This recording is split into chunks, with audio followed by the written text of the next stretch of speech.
Hey guys, it's me. Today I am gonna be talking about how to save money on college applications, because we all know that applying to college is not cheap, and I do want to warn anybody out there to not apply to their dream school because they can't afford the application fees. So I have 6 tips to share with you today. Let's get into it. Tip na.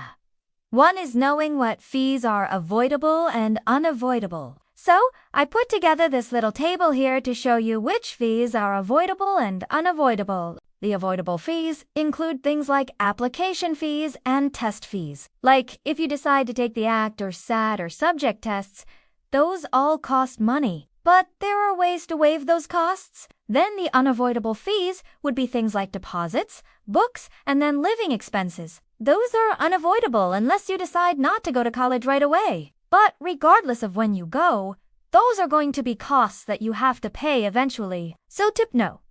2 is knowing who qualifies for fee waivers and how to fill out the forms. So, depending on your financial need, you may qualify for an application fee waiver or even a test fee waiver. Every single college has different requirements, so make sure to look at the school's individual website to see if you qualify. For example, a lot of colleges will use the CSS profile or the FSA to determine whether or not you qualify for fee waivers.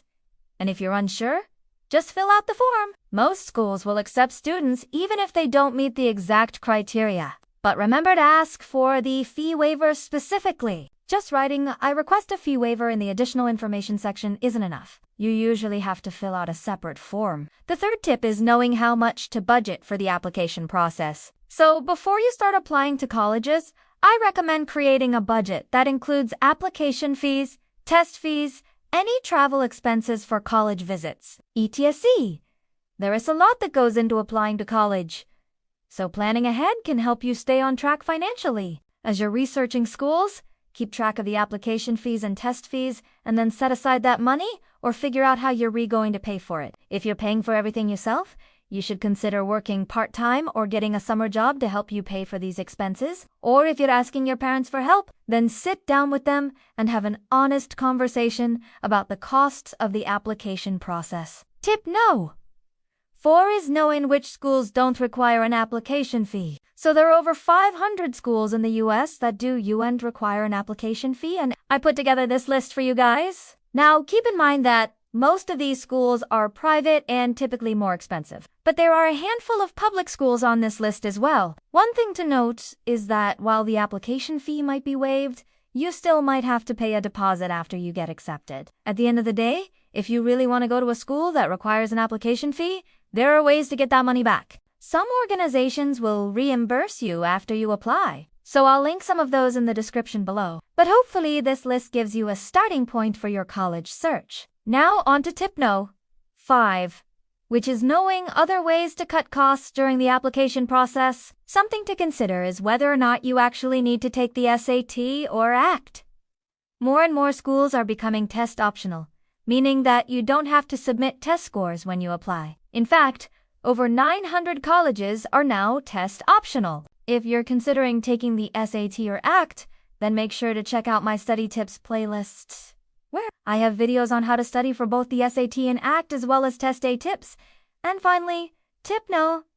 6 is knowing which scholarships to apply for. There are thousands of scholarships out there, so make sure to check out my video on how to find scholarships as well as how to write a scholarship essay. Okay, so let's talk about the application process first. So first off, there are 2 types of application processes, the Common App and the Coalition App. Both are completely free to use and allow you to apply to multiple schools using one application. The main difference between the 2 is which schools accept each application. The Common App is used by over 600 schools while the Coalition App is used by about 150 schools, and there are some schools that accept both. The best part about the Common App is that it allows you to create a master list of colleges you're interested in. This way, you can save all of the schools you want to apply to in one place, and you can easily organize your list into tiers. Another great feature of the Common App is that you can start working on your essays and then save those drafts. That way, you don't have to write the essays from scratch for each application. The Common App also has a fee waiver, so you only have to pay the application fee once, and then you can apply to as many schools as you want with the Common App. On the other hand, the Coalition app is great because it allows you to upload your unofficial transcripts, and then you don't have to worry about sending those official transcripts later. It also has a really cool feature called the Big Future tool. So this tool allows you to input your demographics, and then you can see statistics about what colleges have the highest acceptance rates for people with similar backgrounds to yours. It's a great way to find schools that are a better fit for you. Okay, so next, let us talk about the application process for colleges that do want to use the Common App or the Coalition app.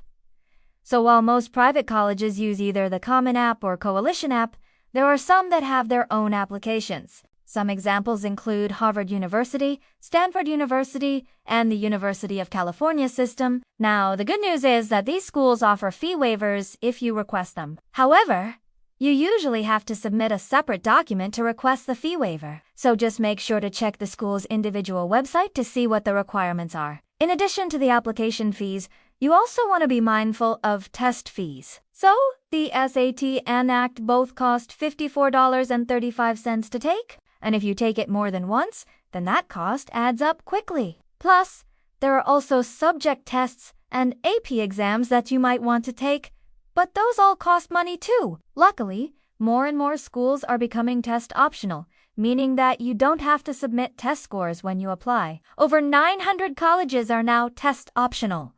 So this trend is only going to grow. And if you do choose to take the SAT or ACT, then you can check out my study tips playlist where I have videos on how to study for both the SAT and ACT, as well as test day tips. Another way to save money is to visit colleges during the virtual tours. So yes, you can visit campuses in person, but you can also do virtual tours. A lot of schools will have a 360-degree camera so you can walk around the campus and see what it looks like. You can also watch virtual tours that other people have made. And I think it is important to not only see what the school looks like, but also check out the surrounding areas. What does the town look like?